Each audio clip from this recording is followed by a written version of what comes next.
The Ghost Gang Steals the AC. A Texas comedy horror story, United States.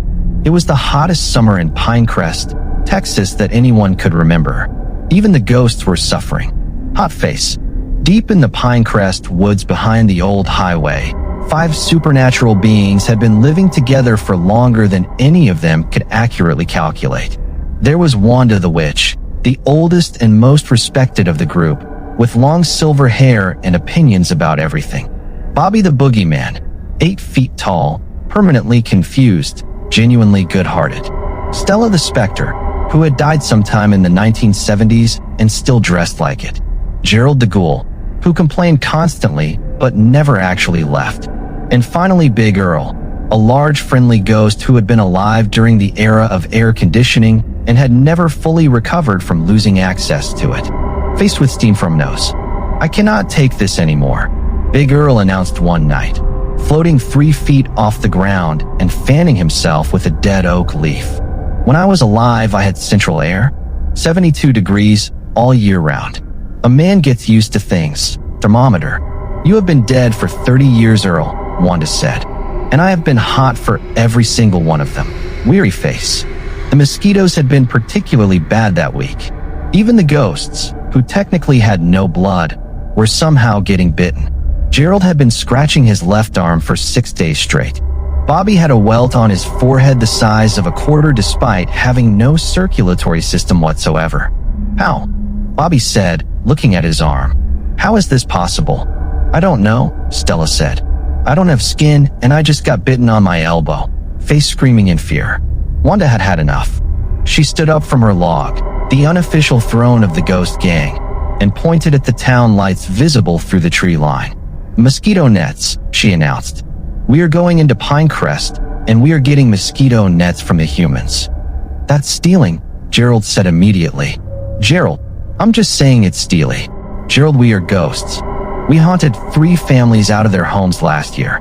The mosquito nets are fine," faced with steam from nose. Gerald considered this. "Fair point, Skull."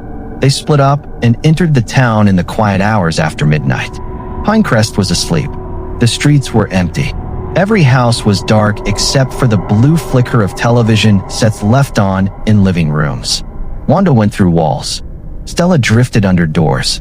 Bobby simply walked through the side of a house because he didn't fully understand that walls were supposed to stop him. Gerald complained quietly the entire way across town about the humidity. Big Earl floated along behind all of them, looking deeply sorry for himself. Ghost. 20 minutes later, they were back in the woods, each of them carrying a mosquito net of varying size and color. "Mine is pink," Bobby said, looking at it. "That's fine, Bobby," Wanda said. "I like it," Bobby said. "I'm just saying it's pink," smiling face with smiling eyes. They set up the nets with considerable supernatural assistance. Wanda used a simple levitation charm. Bobby just held things up with his enormous hands. And by 2 a.m., all 5 members of the Ghost Gang were sleeping comfortably inside their respective mosquito nets for the first time in weeks. Big Earl pulled his net closed with great satisfaction. "Good night, everyone," he announced. "This is the best night I've had since 1993. Crescent moon." The next night, the mosquito problem was solved. The heat problem was not. "I'm melting," Stella announced at approximately 10 p.m. She was not literally melting, but she felt strongly that she was. "I know I'm dead, but I don't think that means I have to be this hot." Weary face. "I would literally rather be haunting someone right now," Gerald said. "At least houses have air conditioning." Big Earl sat up in his mosquito net. He had been quiet for a while. This was always a sign that something was coming. "Air conditioning," he said. "Yes, Earl," Wanda said. "We have established that air conditioning is cold. We should get some." "Earl, we live in the woods." "I know where we live, Wanda," face with steam from nose. Big Earl climbed out of his mosquito net and stood up to his full height and pointed at the town. "Last week I was floating past the Hendersons' house, and their bedroom window was open and they had a window unit AC, and Wanda, I am telling you, it was like standing at the gates of paradise." The Ghost Gang looked at him. Then they looked at the town. "I'm listening," Wanda said slowly. An hour later, all 5 of them were floating outside a house on Maple Street. Big Earl pressed his face against the window like a child outside a candy store. "There," he breathed. "The white box in the window. That is an air conditioner. The family inside, the Martinez family, 3 kids, 2 adults, 1 very old dog, were all fast asleep. The bedroom was dark. The AC unit hummed steadily in the window, filling the room with cold, clean air. "It's beautiful," Stella whispered. "It's a machine in a window," Gerald said. "Gerald, I'm just saying." "Gerald, we know what you're just saying." Faced with steam from nose, they went inside. The cold hit them all immediately. Wanda stopped walking. Her silver hair actually moved in the artificial breeze. "Oh," she said, quietly, like someone in church. Bobby walked in and stood completely still in the middle of the bedroom for 15 seconds. "It's like being inside a cloud," he said. "A cold cloud." Stella had already moved to stand directly in front of the AC unit and was letting the air blow through her. "This is the single greatest thing I have experienced since dying," she announced. Big Earl looked at all of them with the expression of a man who had been trying to explain something for weeks and had finally been proven right. Smiling face with smiling eyes. Then Wanda did something nobody expected. She grabbed the AC unit out of the window. "Wanda!" Everyone said at once. "Run," Wanda said. She was already moving. "Wanda, that's..." "We talked about this, Gerald." "Run," face screaming in fear. They ran, floated, drifted rapidly. Bobby knocked over a chest. Scene 6. The liberation of Sister Agnes. The sound that followed didn't belong to this world. Sister Agnes released Arian, who collapsed to the floor gasping. She staggered, convulsing, as thick black liquid poured from the wound, her body twisting unnaturally in the air as if something invisible were being torn out of her. Then a miracle. Every candle in the church lit at once. The broken stained glass glowed gold from within. The statue of Jesus seemed to shimmer with warmth. 2 more nuns appeared from a side door, calm and luminous, kneeling beside Dev and Arian to tend their wounds with extraordinary gentleness. The old priest walked slowly to Sister Agnes, opened a small vial of holy water, and poured it over her hands and face, speaking softly in Latin. Her white eyes faded to ordinary brown, human again for the first time in a century, full of grief and, finally, something like relief. Then she was gone, not dead but dissolved, a column of soft golden light rising toward the ceiling, drawn into the statue above the altar. The church fell silent and still. The priest placed a hand on Simran's head. "Tonight, because you refuse to leave your friend behind, a soul trapped here for 100 years has finally been set free. She was not evil. She was a victim who made one desperate choice long ago and paid for it every day since. Go home now. Tell no one what happened here, and do not come back." Scene 7. The morning after. They made it back to the bed and breakfast just before 3 in the morning. Dev and Arian, despite everything, fell into deep, dreamless sleep the moment they lay down, as if the night were being gently erased from their minds. Simran lay awake, replaying every second. The white eyes, the black tongue, the look on Sister Agnes's face in the final moment, exhaustion turning into peace. By morning, Dev and Arian were laughing over breakfast, planning the rest of the trip, remembering nothing past walking into the church. Later is to the mansion. This took most of the night because the AC units were heavy and ghosts, despite their many supernatural abilities, are not particularly good at carrying physical objects. Bobby carried 2 of them, one under each arm, and walked through the wall of the mansion directly, which saved considerable time.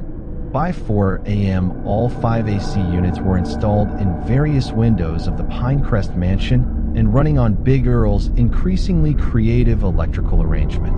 The problem was the mansion. The mansion had been abandoned since 1987. Its windows were broken. Its doors were hanging off their hinges. The walls had gaps in them. The roof had sections missing. Cold air poured into the mansion from 5 AC units and immediately poured back out through approximately 47 different openings. "It's still not cold," Stella said. She was standing directly in front of one of the units with her face pressed against the grill. It's like marginally less hot. Weary face. The building isn't sealed, Big Earl said.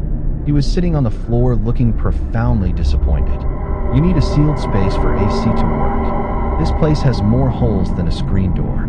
Wanda looked at the mansion, at the broken windows, the hanging doors, the gaps in the walls. I have an idea, she said. Everyone looked at her with the particular wariness of people who have heard this phrase before. There was a construction site on the edge of Pinecrest where a new shopping center was being built. The site had been abandoned for the weekend. Among the building materials left on site were several enormous rolls of plastic sheeting, the kind used to seal off construction areas. Stella had lived in a plastic sheeting shelter during a particularly difficult period before she died, and she recognized the material immediately. If we wrap the mansion in this, she said, no air gets out. We're going to plastic wrap a haunted mansion, Gerald said. Yes, Gerald. In the middle of the night. Also, was still looking.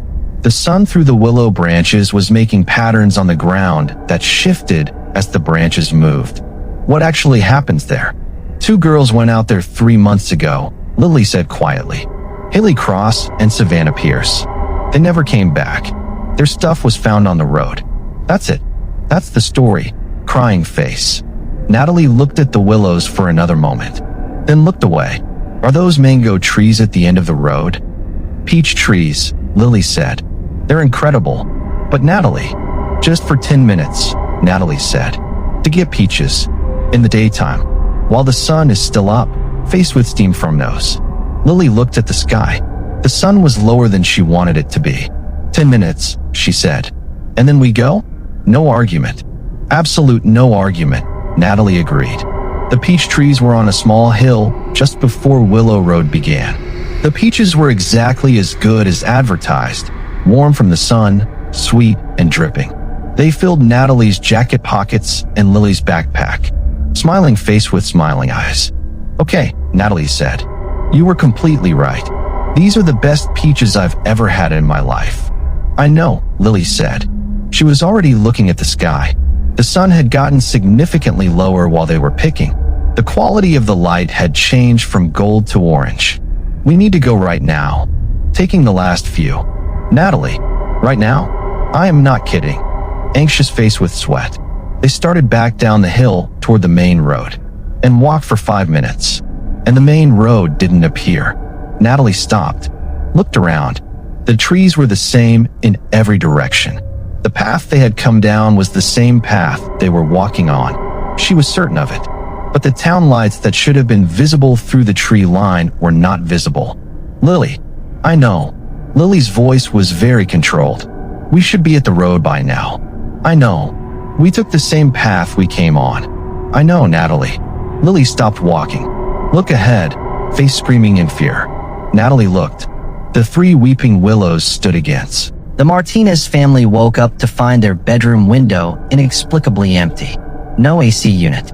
A perfect AC unit-shaped hole where their air conditioner had been, with no broken glass, no sign of forced entry, no explanation whatsoever for how a heavy window unit had been removed from their second-floor window without a ladder or any visible means of access.